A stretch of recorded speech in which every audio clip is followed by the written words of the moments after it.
ఓం శ్రీ మహాగణాధిపతయే నమః. శ్రీమాత్రే నమః.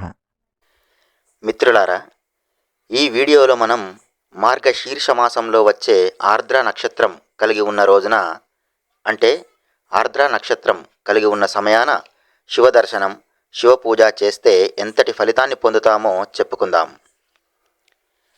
శివమహాపురాణంలో శివుడు బ్రహ్మ, విష్ణు మొదలైన దేవతలందరితో ఇలా అంటాడు: ఓ దేవతలారా, నాకు ఆర్ద్ర నక్షత్రం అంటే చాలా ఇష్టం. ఆర్ద్ర నక్షత్రంతో కూడినటువంటి మార్గశీర్ష మాస పూర్ణిమ నాడు నేను కనబడకుండా స్తంభాకారం ధరించాను. మాఘమాస కృష్ణపక్షంలో రాత్రి కలిగిన చతుర్దశి రోజున శివలింగంగా మారాను. కాబట్టి నాకు మార్గశీర్ష మాసం పూర్ణిమ మరియు మాఘమాసంలో కృష్ణపక్షంలో రాత్రి కలిగిన చతుర్దశి, ఈ రెండు తిథులు కూడా ముఖ్యమైనవి. ఈ కాలంలో నా పూజ చాలా గొప్పది. అందులోనూ మార్గశీర్ష మాసంలో ఆర్ద్ర నక్షత్రం ఉన్న రోజున నన్ను పూజించినట్లయితే వారికి అనంత ఫలితాన్ని ఇస్తాను. నాకు ఈ లోకంలో కుమారస్వామి కన్నా ఇష్టమైన వారు లేరు. ఆర్ద్రాయాం మార్గశీర్షేతు యః పశ్యేన్నా ముమాసకం మద్భేరమపివాలింగం స గుహాదపి మే ప్రియః.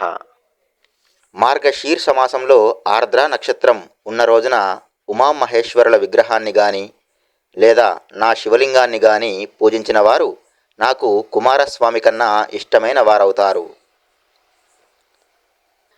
అలం దర్శనమాత్రేన ఫలం తస్మిన్ దినే శుభే అభ్యర్చనం చేదధికం ఫలం వాచామగోచరం.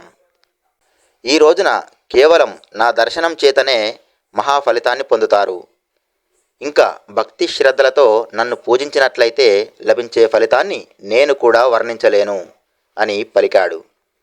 కాబట్టి మిత్రులారా, 6వ తేదీ డిసెంబర్ 2025 శనివారం రోజున మధ్యాహ్నం 12:30 నుండి 7వ తేదీ ఆదివారం ఉదయం 10:30 వరకు ఆర్ద్ర నక్షత్రం ఉన్న కారణంగా శనివారం సాయంత్రం ప్రదోషకాలంలో అయినా లేదా ఆదివారం ఉదయం ప్రదోషకాలంలో అయినా లేదా పైన చెప్పినట్లుగా శనివారం మధ్యాహ్నం 12:30 నుండి ఆదివారం 10:30 వరకు గల సమయంలో శివుణ్ణి దర్శించి పూజించి పునీతులు కండి.